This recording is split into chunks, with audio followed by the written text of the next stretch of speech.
baru membuka keran air, selalu bismillah, bismillah, bismillah. Bismillah ini mengusir syaitan yang ada di sekitar situ. Sebaliknya, kebanyakan orang kesurupan, kadang-kadang kena syaitan, kalau dia lempar air panas, lempar benda di tempat kosong, tidak baca bismillah. Maka ada syaitan di situ kena, lalu kemudian anaknya misalnya kena air panas itu, kemudian ibunya atau ayahnya marah masuk ke jasad orang ini, sering kali begitu. Waktu diruqyah dia keluar, ditanya kenapa, dia bilang saya jengkel orang ini menyiram ini dan itu misalnya, atau dia kencing sembarangan. Ya. Kemudian juga sebelum masuk kamar mandi atau dalam hati ketika membukanya di kamar mandi. Ya, ini ada footnote nomor 499. Kata beliau, pernah seorang jin merasuki tubuh penderita, dan ketika jin itu ditanya kapan kamu memasukinya dan bagaimana, ia menjawab pada hari demikian. Ia masuk kamar mandi lalu membuka keran air panas, sedangkan aku berada di dalam keran, sehingga air panas itu membakarku. Makanya aku merasukinya sebagai tindakan balas dendam. Ya, kadang-kadang begitu. Ya, bisa saya terjadi. Dan saya sudah bilang yang tidak boleh menyebutkan nama Allah sama sekali di kloset, WC. Ya. Kalau di shower, wastafel, boleh. Ya. Ini juga pernah terjadi teman-teman, ada pengalaman seorang mahasiswa dari Rusia dulu di kampus kami. Itu kalau tidak salah dia mu'allaf, baru masuk Islam. Rupanya setiap azan, kami dulu punya peraturan di kampus, selalu harus sholat di masjid. Dan ada pengawasnya keliling di kamar-kamar gitu. Dia rupanya setiap azan maghrib selalu masuk kamar mandi, dia nggak sholat. Sehingga akhirnya satu waktu dia kesurupan, syaitan. Diruqyah sama satu orang syekh, waktu itu ada Syekh Abdullah namanya di kota Madinah.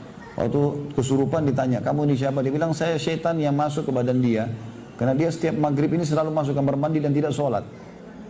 Jadi subhanallah, ada saja cara syaitan memasuki orang yang jauh dari jalan Allah subhanahu wa ta'ala.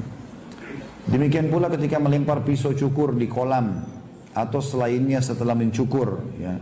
Ini ada footnote nomor 500 di bawah. Meskipun sudah diketahui adanya larangan mencukur jenggot, karena hal itu menyerupai wanita, Rasulullah SAW telah melaknat dan dilaknat ialah dijauhkan dari rahmat Allah. Laki-laki yang menyerupai wanita dan wanita yang menyerupai laki-laki. Masih banyak lagi hadis dan dalil lainnya menunjukkan dosanya mencukur jenggot itu. Seorang jin masuk ke dalam tubuh penderita, dan ketika ditanya tentang sebab masuknya ke dalam tubuh penderita, ia menjawab, ia mencukur jenggotnya suatu hari, kemudian melempar pisau cukur ke dalam kolam, padahal saudaraku duduk di dalam kolam. Maka pisau cukur itu mengenai lehernya dan membunuhnya. Saat itu sepupuku berdiri di kamar mandi. Ketika ia menyaksikan apa yang terjadi, ia datang kepadaku dari Mesir ke Australia dan menyampaikan kepadaku tentang kabar kematian atau tanda kutip terbunuhnya saudaraku. Aku pun pergi untuk membalas laki-laki tersebut.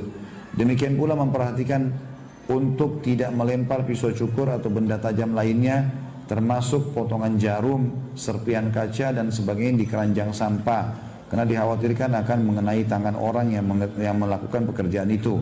Pisau cukur dan serpian kaca ini bisa dikumpulkan pada wadah tersendiri, kemudian ditutup dengan baik, kemudian tidak mudah dibuka, ya, sehingga tidak mudah dibuka, lalu diletakkan di tempat atau di tengah tempat sampah hingga tidak melukai seorang pun. Lanjutan ke paragraf atas ya. Kata beliau, demikian pula memperhatikan ketika menuangkan air panas di kamar mandi atau kolam, kecuali setelah membaca basmalah, bismillah. Demikian pula ketika seseorang melewati batu besar di jalan, lalu hendak menjatuhkannya dari tengah jalan, maka Anda lihat ia mengangkatnya lalu melemparnya jauh-jauh tanpa menyebut nama Allah ketika melemparnya, karena dikhawatirkan ia melempar batu tersebut pada salah satu arah jin yang duduk di jalan tanpa mengetahui orang tersebut melempar batu. Jadi kalaupun kita temukan batu, kan sunnahnya memindahkan dari jalan, tapi jangan main lempar saja ke tempat kosong gitu loh, tanpa baca bismillah. Bismillah ini tadi saya bilang sudah cukup mengusir setan-setan itu, sehingga tidak ada yang kena dengan batu itu. Karena banyak kasus terjadi begitu ya, kena lempar sembarangan, kencing sembarangan, akhirnya kena saudaranya jin itu, anaknya, lalu dia masuk ke badan orang ini. Walaupun tidak lama, beda antara setan masuk ke badan seperti ini karena dia marah, dengan orang yang setan yang dikirim oleh penyihir itu bisa lebih lama. Ya, kalau yang dikirim oleh penyihir, karena itu harus mengalahkan penyihir itulah istilahnya ya. Demikian juga di antara waktu masuknya jin dalam tubuh manusia, ialah ketika sangat ketakutan seperti orang yang sudah biasa melalui jalan yang sama setiap harinya pada waktu akhir malam, dan tidak pernah terbersit dalam hatinya bahwa jin bisa merasuki tubuhnya. Namun ketika ia mendengar tentang masuknya jin dalam tubuh manusia dan bahwa salah satu tempat jin adalah tempat yang kosong, maka ia pun mulai ketakutan terhadap kerasukan jin. Akhirnya ia pun kerasukan jin. Artinya tidak boleh takut dimanapun kita lewat. Sedikit ada was-was, merinding, a'udzubillahi minasyaitonirrajim. Ucapkan sampai hilang. Jangan takut. Kalau kita lewat sebuah tempat sunyi, kita takut nih. Malah kita diam baca a'udzubillahi minasyaitonirrajim. A'udzubillahi minasyaitonirrajim. Sudah merasa tenang kita jalan. Atau bisa sambil jalan kita membacanya. Tidak usah takut. Itu cuma was-was saja. Was-was syaitan. Kadang-kadang memang ada di antara syaitan yang mempermainkan manusia. Dia ingin kita takut. Karena ketakutan itu akan bisa membuat dia menguasai kita. Demikian pula apa yang tersebar di kalangan banyak gadis, yaitu mereka masuk kamar mandi dengan membawa pemutar musik atau mendengarkannya dan menari, mengikuti alunan nadanya di dalam kamar mandi. Bahkan kadang-kadang ada orang di kamar mandinya atau di bathtubnya ada musik, ya. Dia sambil mandi berendam sambil dengar musik, ya. Sebagaimana sudah menjadi ketetapan bahwa alam jin itu seperti alam manusia. Di sana terdapat jin pemuda, remaja, tua, anak-anak dan sebagainya. Ada kalanya jin pemuda atau remaja menyaksikan gadis yang sedang menari dengan telanjang dalam kamar mandi atau di depan cermin. Lalu ia jatuh cinta padanya, lantas merasuki tubuhnya. Demikian pula banyak berdiri di depan cermin, memperhatikan tubuhnya dan bagian-bagian tubuh vitalnya.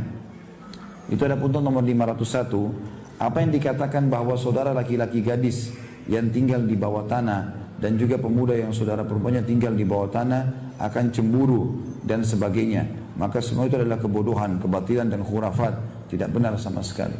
Jadi kadang-kadang ada orang bilang, oh ini penjaga rumah, oh ini saudaranya ini. Ya, ada orang bahkan menganggap ada saudaranya hewan. Ini bersaudara dengan buaya lah, ini bersaudara dengan inilah dan segala macam. Ini tidak pernah ada dalam riwayat manusia masalah itu ya. Apalagi dalam masalah agama. Maka ini tentu tidak benar, kadang-kadang khurafat. Tapi yang benar memang ada jin-jin yang kadang-kadang mengganggu. Ya, jadi kalau kita lagi sendirian pun di kamar mandi boleh kita tidak menggunakan pakaian, tapi sebatas memang kita butuh untuk mandi. Selepas itu kita pergi, tutup badan kita lalu kita pergi. Tapi orang kalau sengaja menari-menari lagi mandi, sengaja membayangkan ini dan itu gitu kan, maka itu bisa membuat syaitan pun tertarik dengan dia. Yang itu berbahaya.